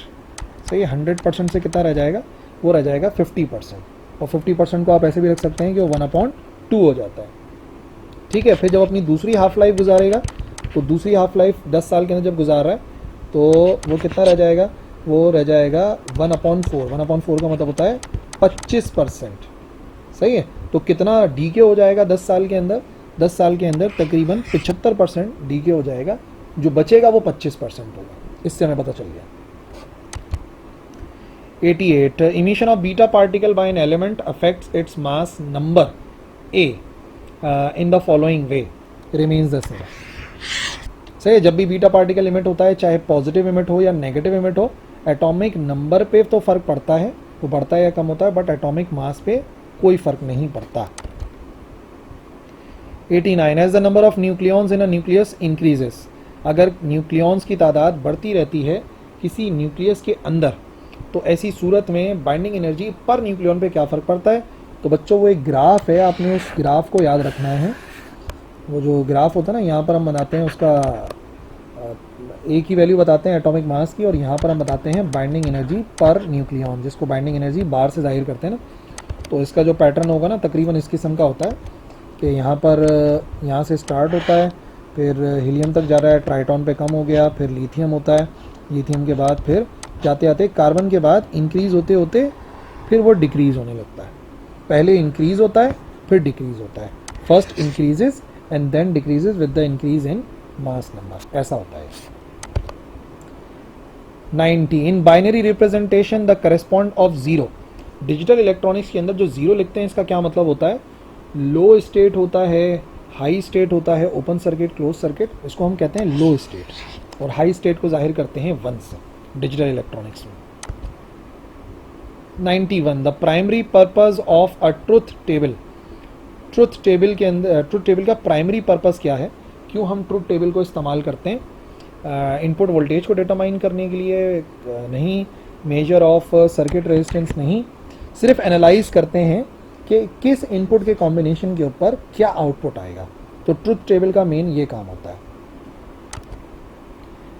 92, इमिशन ऑफ अल्फा पार्टिकल। किसी भी पार्टिकल से अगर अल्फा इमिट होगा तो एटॉमिक नंबर पे क्या फ़र्क पड़ेगा। अगर मिसाल के तौर पे ये हमारे पास कोई भी पेरेंट न्यूक्लियस है और इसमें से इमिट हो जाता है एक अल्फा पार्टिकल, जो कि बेसिकली हीलियम का न्यूक्लियस होता है, तो देखो एटॉमिक नंबर में से 2 इमिट हो गए, तो Z में 2 की कमी आती है, और मास में से 4 कम हो गए, तो एटॉमिक मास में से 4 की कमी आती है। अब सवाल किससे रिलेटेड है, सवाल है Z से रिलेटेड, तो Z बच्चों 2 कम हो जाता है, decreases bye 2। 93, the half life period of radioactive element is 100 days. कोई भी एलिमेंट है उसकी हाफ लाइफ जो है वो 100 डेज है। ठीक है, तो बताइए 400 दिन गुजरने के बाद अगर 16 ग्राम का था तो वो कितना बच जाएगा। ठीक है, ये एक एलिमेंट है जो कि 16 ग्राम का है। पहले तो एक बात याद करो, 100 दिन उसकी हाफ लाइफ है, तो 400 दिन में कितनी हाफ लाइफ गुजारेगा। Number of half lifes calculate करने का फॉर्मूला है टोटल टाइम को आप डिवाइड करा दें उसकी हाफ लाइफ से। अब टोटल टाइम कितना है, 400 दिन है, उसकी हाफ लाइफ 100 दिन है, कैंसिल होकर आंसर आ गया 4, यानी कि अपनी 4 हाफ लाइफ गुजारेगा। पहली हाफ लाइफ में वो आधा हो जाएगा, 16 का आधा 8 ग्राम, एक हाफ लाइफ हो गई। फिर जब वो अपनी दूसरी हाफ लाइफ गुजारेगा, ठीक है, सेकेंड हाफ लाइफ गुजारेगा, तो इसका भी आधा हो जाएगा, इसका भी आधा, मतलब 4 ग्राम। जब वो अपनी तीसरी हाफ लाइफ गुजारेगा तो वो हो जाएगा कितना, 2 हाफ लाइफ गुजार के 4 हो गया। फिर उसने अपनी तीसरी हाफ लाइफ गुजार दी, तो 16 से 8 हुआ था, 8 से हो गया 4, 4 से हो जाएगा 2, और जब वो अपनी चौथी हाफ लाइफ गुजारेगा, सही है, 10 साल बाद, सॉरी 100 दिन बाद, 200 दिन बाद, 300 दिन बाद, तो 400 दिन के बाद वो रह जाएगा सिर्फ और सिर्फ 1 ग्राम के बराबर। सही है, तो अगर 16 ग्राम का था तो 16 से कम होकर 8 हो गया, एक हाफ लाइफ के बाद, दूसरी हाफ लाइफ के बाद 4, तीसरी हाफ लाइफ के बाद 2 और फिर 1 ग्राम रह जाएगा। 94 the Ruby laser is an example of, Ruby laser में लाइट के ज़रिए पंप करते हैं, जो लेज़र एक्शन होता है वो पंपिंग जो की जाती है वो लाइट के ज़रिए की जाती है, इस वजह से उसे कहते हैं ऑप्टिकल पंपिंग। और ये केमिकल पंपिंग, इलेक्ट्रिकल, थर्मल नहीं होती रूबी लेज़र में। 95 एक फ्रिक्शनलेस हीट इंजन है, उसकी एफिशिएंसी 100% हो सकती है अगर एग्जॉस्ट का टेम्परेचर कितना हो जाए। अगर एग्जॉस्ट का टेम्परेचर हो जाएगा, भी गलत है, 0 केल्विन के बराबर, तो एफिशिएंसी 100% हो जाएगी। एफिशिएंसी का formula 1 - T2 divide by T1 multiply by 100 होता है। अगर एग्जॉस्ट का टेम्परेचर 0 कर दें तो आप देखेंगे एफिशिएंसी आ जाएगी 1 - 0 divide by T1 multiply by 100, या लिख सकते हैं कि एफिशिएंसी बराबर आएगी 1 - 0 ख़त्म हो जाएगा, 1 × 100, यानी कि एफिशिएंसी हो जाएगी 100%। 96 the number of alpha and beta particle emitted in the following radioactive decay. इस रेडियोएक्टिव डीके के अंदर कितने अल्फा पार्टिकल और कितने बीटा पार्टिकल्स इमिट होंगे, ये हमें पता करना है। तो देखो ये आ गया x 90 है और 200 है, और जो बच रहा है वो है y, ये है 80 और ये है 168। ठीक है, अब देखो बीटा पार्टिकल से एटॉमिक मास पे तो कोई फ़र्क नहीं पड़ता, यानी मास पे जितना भी फ़र्क पड़ रहा है वो किसकी वजह से फ़र्क पड़ रहा है, भाई मास में जो भी फ़र्क पड़ रहा है बीटा की वजह से तो नहीं पड़ रहा, तो इसका मतलब बचा कौन, अल्फ़ा। अब ये डिफरेंस देख लो कितना बन रहा है, 200 माइनस का 168, 200 में से आप माइनस कर दो 168, तो कितना बच रहा है, ये आ रहा है बराबर 32। सही है, अब कितने हीलियम पार्टिकल होंगे जिनका मास 32 के बराबर होगा, सही ना, ये बात चेक कर लो। तो आपको पता है एक हीलियम का मास कितना होता है, एक हीलियम का मास होता है 4, तो ये जो 32 की वैल्यू है उसको आप डिवाइड करा दें 4 से, so 32 divide by 4 is equal to 8। सही है, इसका मतलब क्या हुआ, इसका मतलब हो गया कि 8 हीलियम के पार्टिकल तो होंगे, तभी तो मास में 168 का फ़र्क आ रहा है। सही है, तो 8 तो हो गए हीलियम के पार्टिकल, 2 और 4। सही है, अब 8 का मतलब क्या हो गया, 8 4s are 32। तो अगर मैं यहाँ पे लिख दूँ कि अल्फ़ा पार्टिकल्स कितने हैं, हीलियम यहाँ पर हैं 2 और 4, और प्लस लिख दूँ 8, तो आप देखो मास तो एटलीस्ट बैलेंस हो गया, क्योंकि इसका 200 था, इसका 168, और इसका मास कितना बन गया, इसका हो गया 32, तो 32 + 168 200 हो गया, मास तो बैलेंस हो गया। क्या चार्ज बैलेंस हो रहा है, ये देख लो, 80 इधर, सॉरी इधर 90 लिखा हुआ है, इधर हो गया 80, और 2 8s are 16, तो ये हो गया हमारे पास 80 और प्लस 8 2s are कितना होता है, 8 2s are होता है 16 के बराबर, तो ये तो बहुत ज़्यादा हो जाएगा, हमारे पास 6 का फ़र्क आ रहा है यहाँ पे हमारे पास, ये 96 बन रहा है। इसका मतलब जो बीटा पार्टिकल है, जो कि बेसिकली जिसकी वजह से एटॉमिक नंबर माइनस होता है, कितना एक्स्ट्रा आ रहा है, यहाँ पे 6 चार्ज एक्स्ट्रा आ रहे हैं। इसका मतलब नेगेटिव पार्टिकल जो है, जो बीटा पार्टिकल इमिट होंगे वो एक्चुअली 6 और इमिट होंगे, तो उनके 6 इमिट होने की वजह से जो टोटल नंबर हैं चार्ज के उसमें कमी आके 80 हो जाएगा। सही है, अब बता दूं एक बार दोबारा से, देखो गौर से, जो मैंने लिखा है उसके मुताबिक एटॉमिक मास 200 था, 168 + 32, और बीटा का तो कोई चार्ज होता ही नहीं है, ये टोटल हो गया 200 बराबर।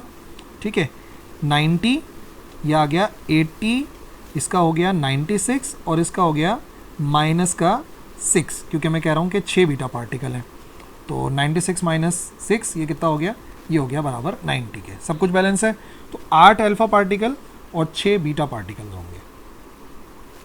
97 इलेक्ट्रॉन मूव कर रहा है parallel to uniform magnetic field, ये है यूनिफॉर्म मैग्नेटिक फील्ड, और एक इलेक्ट्रॉन है जो इसके पैरेलल मूव कर रहा है। तो याद रखिएगा, जब भी पैरेलल मूव करेगा तो उसके ऊपर कोई फोर्स अप्लाई नहीं होती, क्योंकि इलेक्ट्रॉन मूव कर रहा है पैरेलल। फॉर्मूले के मुताबिक F बराबर होता है QVB sin थीटा के, तो अगर पैरेलल होगा तो एंगल हो जाएगा 0, और आपको पता है साइन 0 डिग्री बराबर होता है 0 के, तो टोटल आंसर ही 0 हो जाएगा, कोई फोर्स नहीं अप्लाई होती अगर पैरेलल मूव करेगा। 98 with which one of the following element silicon should be doped so as to give P type. अगर मैं चाहता हूँ कि पी टाइप सेमीकंडक्टर बने तो किस चीज़ के साथ मुझे जो है वो इसका डोपिंग करनी चाहिए, हमें करनी चाहिए बोरॉन के साथ, क्योंकि बोरॉन जो है वो एक एक्सेप्टर इम्प्योरिटी है और ये एक ट्राईवैलेंट एलिमेंट है, ठीक है ना। तो याद रखो ट्राईवैलेंट एलिमेंट होता है तो पी टाइप बनता है, अगर एन टाइप होता तो किसी पेंटावैलेंट से करते तो वहाँ पर फिर हम आर्सेनिक लिख देते। तो यही मल्टीपल चॉइस क्वेश्चन अगर एन टाइप के लिए होता तो आर्सेनिक होता correct answer. 99 in 3 input OR gate, अगर सारे के सारे इनपुट 0 हैं तो चाहे और गेट हो या एन गेट हो आउटपुट 0 के बराबर आएगा, अगर सारे के सारे इनपुट 0 हैं तो। और फिर आज का हमारा आखिरी multiple choice question, LED construction में कौन सा सेमीकंडक्टर मटेरियल इस्तेमाल करते हैं, तो ये तो सिर्फ याद रखने वाली बात है, वो होता है गैलियम आर्सेनाइड। डी वो आर्सेनाइड नीचे चला गया तो मैं ऊपर लिख देता हूँ, गैलियम आर्सेनाइड वो मटेरियल होता है जिसके ज़रिए हम एलईडी को बनाते हैं। ठीक है भाई बच्चों, तो ये हो गया आज का हमारा लेक्चर मुकम्मल, और आज के इस लेक्चर के अंदर हमने 100 MCQs सॉल्व करे, और उन 100 MCQs से हमने रिवीजन करा और मुख्तलिफ टॉपिक्स को समझा, MCQs को समझा। कन्फ्यूजन है तो बताइए कमेंट सेक्शन में, इंशाल्लाह ज़रूर रिप्लाई करूँगा। That's all for this video. अल्लाह हाफ़िज़।